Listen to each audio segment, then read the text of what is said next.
indoctrination, fascism, and hypocrisy.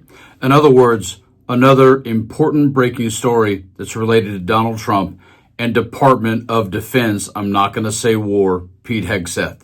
You have got to see this. I'm going to show the story to you in a few moments, but it is unbelievably chilling and frightening. And to that degree, it is important to look back at history, because if you don't, you are certainly destined to repeat it, and they're doing that on purpose. Remember when Trump said this about universities? We pledge to you that we will root out the communists, Marxists, fascists, and the radical left thugs that live like vermin within the confines of our country, and will do anything possible. They'll do anything. Yet Kent State should be a stark reminder. Just past noon on Monday, May 4th, 1970, a squadron of Ohio National Guardsmen opened fire at a loose collection of students. And he says the enemy within while bombing Iran. The threat from outside forces is far less sinister, dangerous, and grave than the threat from within. Gathered across an expanse of leafy lawns and campus parking lots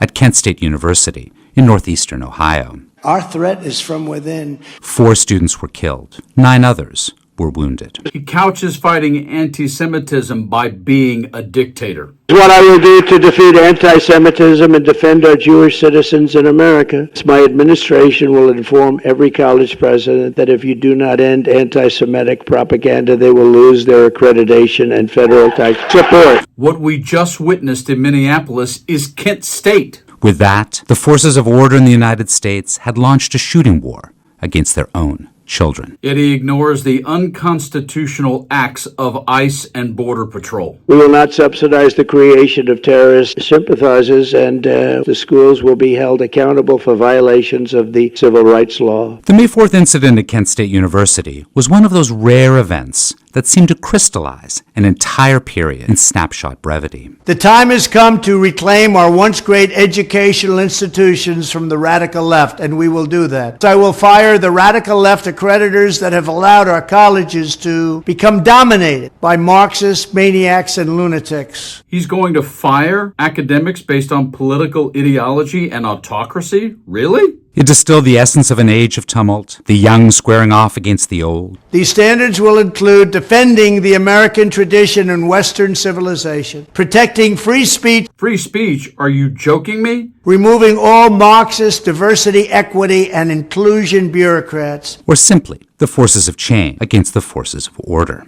So in this breaking story, listen to this chilling video that Pete Hegseth just put together, because all he's missing is a mustache and that this is in black and white from the 30s, based on the way he talks about what we intend to do in terms of educating Americans. And while they point the finger of indoctrination, it's exactly what they're doing. Check this frightening video out. There should exist a sacred trust between America's institutions and our warriors. It should be a trust that demands we develop our finest military leaders with the highest standards so that they are equipped to fight and win our nation's wars with absolute lethality, from basic training to the halls of higher education. Unfortunately, this sacred trust has been broken in this military's professional military education system. It's been poisoned from within by a class of so-called elite universities who've abused their privilege and access to this department and utterly betrayed their purpose. For decades, the Ivy League and similar institutions have gorged themselves on a trust fund of American taxpayer dollars, only to become factories of anti-American resentment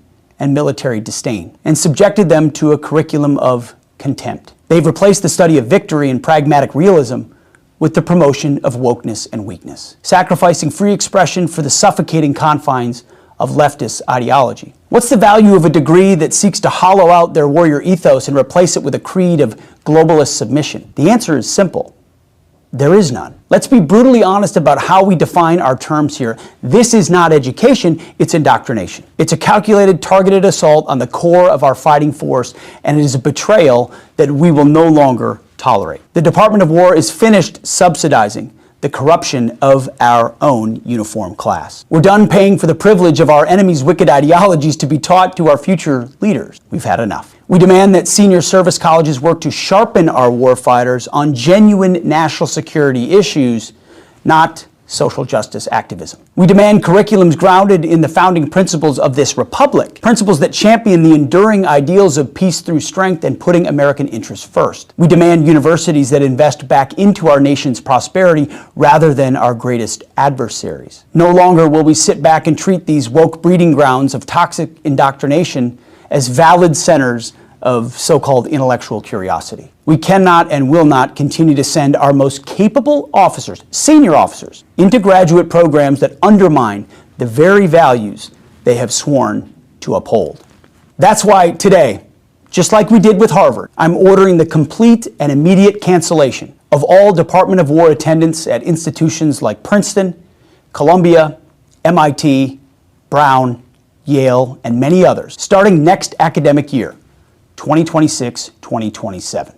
Furthermore, we're going to hold ourselves accountable as well. In the coming days, I will direct a formal, top-to-bottom review of our own internal war colleges, ensuring they are once again bastions of strategic thought, wholly dedicated to the singular mission of developing the most lethal and effective leaders and warfighters the world has ever known. As a final message to our warriors, the Ivy League faculty lounges may loathe you. The so-called elite of academia may mock your patriotism and disdain your sacrifice. But never forget that we, the War Department, have your back. The American people and President Trump has your back always. You know, Pete seems to forget that what he's discussing, the Department of Defense doesn't fund these universities he's discussing. And a great deal of the funding they're talking about goes to research that actually helps all Americans, inclusive of the ones in America that have the right color skin you seem to care about. This video is extraordinary, and I guarantee you it's going to come back and bite Pete and Donald right in the bootay. You guys, like and share this video and stay frosty.